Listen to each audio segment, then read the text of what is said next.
저희가 다들 감사한 분들이지만 특히 서탄면에 우리 어르신들을 비롯해서 각계각층의 지도자님 또 주민께 너무너무 감사한 것이 항상 무슨 일이 있을 때마다 변함없이 사랑해 주시고 뜨겁게 격려해 주셔서 그 고마움을 항상 가득 담고 있다는 말씀을 드립니다. 정말 감사합니다. 오늘 정말 귀한 걸음 많이들 하셨습니다. 많이들 하셨는데요. 우리 기관단체장님, 사무장께서 이들이 다 보고를 하셨고요. 우리 장호철 경기도의 부의장님, 또 평택시 우리 이희태 의장님, 또 오경환 시의원님 이렇게 또 귀한 자리에 함께 하셔서 먼저 감사드립니다.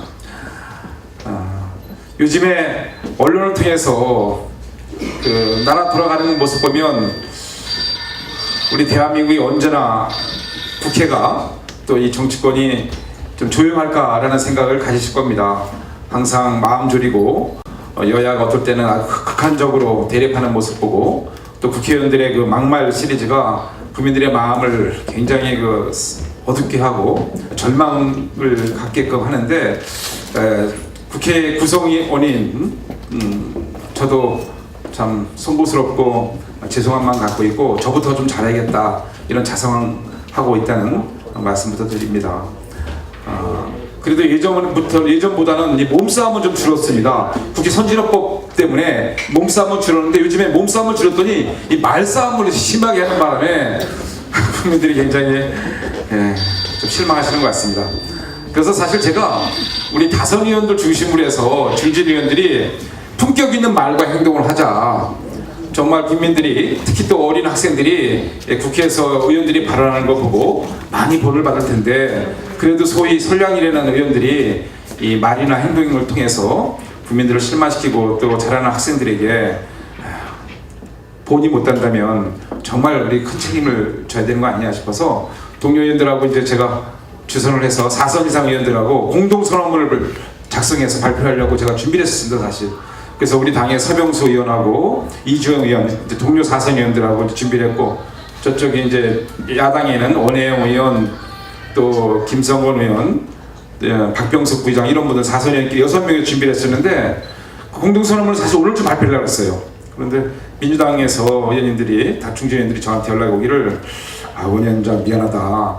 사실 요즘에 우리가 같이 발표하는 건 좋은데 요즘 민주당에서 너무 많은 실수를 해갖고 자기들이 발표하면 후배 의원들을 좀 곤란하게 하는 것 같아서 양해해달라고 좀 시간을 보고 타이밍을 조정해서 하자라고 했다는 소의 말씀을 드립니다. 저부터도 평택 출신 원유철 의원부터도 말과 행동에 더욱더 조심스럽게 하고 국민들에게 희망과 꿈을 주는 의정활동으로 보답을 하겠다는 그 다짐을 했습니다. 사실 요즘에 이제 국회 국정보고 하면은 다 똑같은 소리다라고 생각하실 거예요. 우리 특히 그 서탄면의 각계각층의 지도자님께서는 여러 형태로 정보를 접하시거든요. 뭐 언론이라든가 또 여러 가지 시정 소식을 통해서 접하시는데 그렇기 때문에 이제 저는 이번부터는 좀 이렇게 함께 하는 의정보고에 그러니까 국정과 도정과 시정이 함께 아우러져서 사실 일이 생기는 거거든요. 모든 일들이 저절로 생기는 게 하나도 없습니다. 예를 들어서 다리 하나 놓더라도 그 다리 하나에는 시비가 들어가고 도비가 들어가고 국비가 들어갑니다. 또 우리 평택에서 많은 일들이 벌어지고 있지만 예를 들어서 주한미군 이전 사업 여기 우리 예비군 우리 전 대장님 계십니다만 뭐 이 주한미군 이전 사업 같은 거는 이제 국방부가 하는 이제 국가적인 사업이지 않습니까? 그런 거는 이제 국회에서 주로 많이 일을 다루게 돼 있죠. 그리고 또 경찰도 마찬가지입니다. 우리에게 존경하는 양 소장님 계십니다만 그 치안 문제와 관련돼서도 우리 국회에서 국정과 같이 이렇게 다루게 되어 있습니다.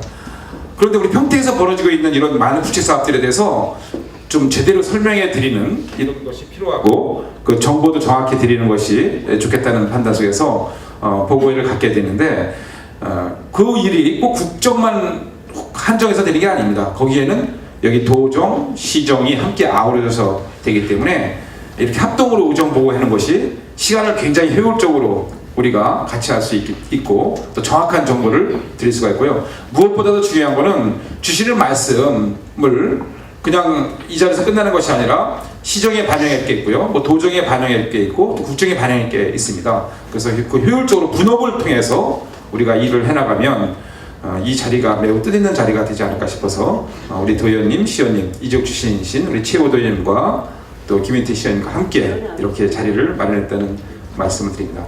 물론 이 자리에는 나오시지 않았습니다만 우리 김성기 시장님이나 또 간관이 교육위원님이나 이런 분들도 다 같이 우리가 일을 하고 있다는 말씀도 드립니다. 지금 국정 현안과 관련돼서는 아마 궁금하신 게 그럴 겁니다. 북한 핵 문제를 중심으로 한 안보 문제, 그 다음에 경제, 민생 문제와 가장 밀접한 민생 경제 문제, 이게 어떻게 지금 돌아가고 있느냐. 정부와 여당에서는 이 새로운 정부, 이 박근혜 정부가 출범하고 나서 국민들이 어떤 희망을 줄 것이고 앞으로 어떤 비전을 통해서 우리 대한민국을 더 살기 좋은 나라로 만들 것이냐를 가지고 궁금들 많이 하실 겁니다.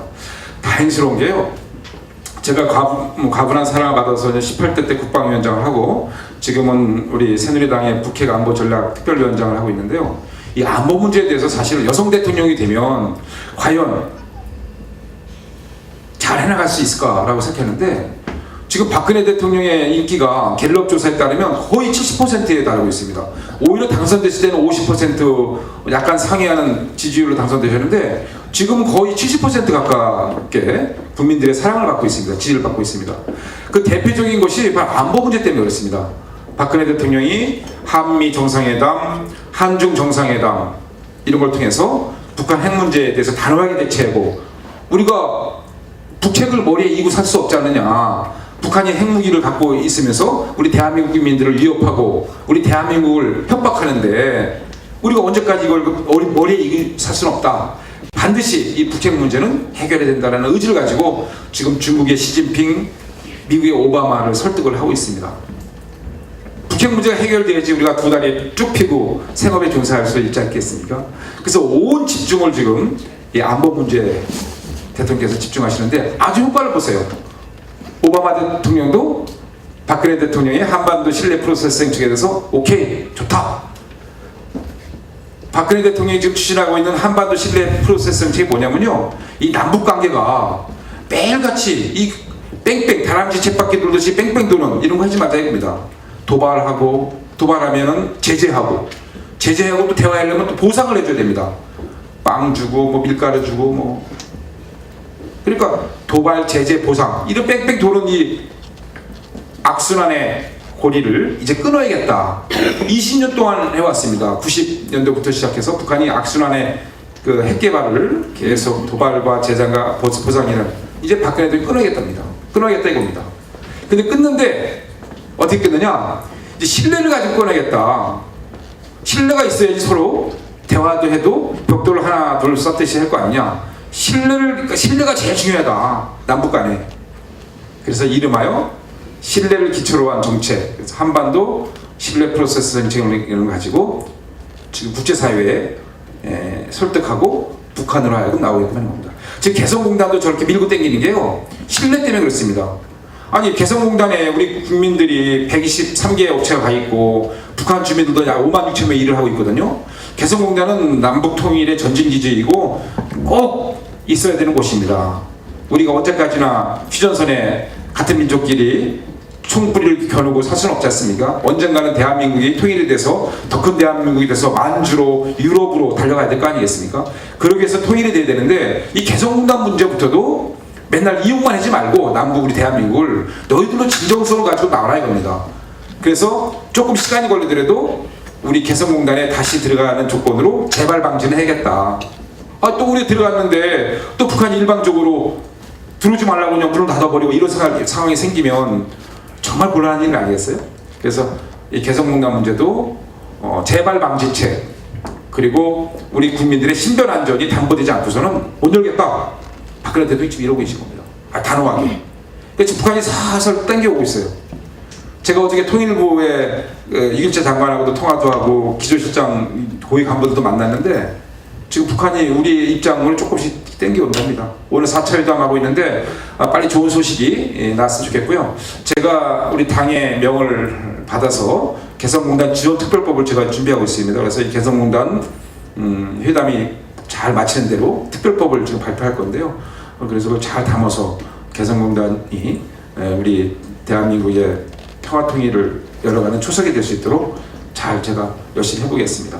아무튼 이제 북핵 문제 관련돼서는 이렇게 박근혜 대통령이 국민의 생명과 재산을 안보 문제를 잘 대처하고 있고요. 다음에 민생 문제입니다. 민생 문제는 이제 사실 대기업이 우리나라에서 역할을 많이 해왔죠. 그동안 일자리도 많이 만들고 뭐 휴대폰이니 텔레비전이니 자동차니 선박이니 뭐 많은 좋은 제품을 만들어서 대한민국이 5대양 육개수를 누비는 그런 아주 경제 강국이 된 건 사실입니다. 그건 고마운 거고, 이제 대기업이 받은 혜택을 중소기업이나 서민경제가 이어질 수 있도록 하는 게 중요하다. 이름하여 이제 경제민주화죠. 대기업의 역할은 중요하고 그동안 인정하지만 그 열매를 온 국민이 골고루 혜택을 볼 수 있도록 우리가 하자 하는 것이 경제민주화고요. 관련된 법안을 정부 여당에서 지난 6월 임시국회 때 많이 통과가 됐습니다. 중소기업을 더 육성 발전시키고 그다음에 서민경제를 활성화시키는 쪽으로 저희들이 법안을 정비하고 있고 더 지원을 하려고 하는데 아직도 부족한 점이 많이 있는 건 잘 알고 있습니다. 더 우리 서민경제가 활성화될 수 있도록 더 노력하고요. 특히 우리 농업 어려운 조건 속에서 농촌을 지키고 계시는 우리 어르신들이나 농업 지도자님들께서 여러 가지 주시는 말씀을 제가 잘 새겨서 그 정책으로 반영할 수 있도록 노력하겠다는 말씀을 드립니다.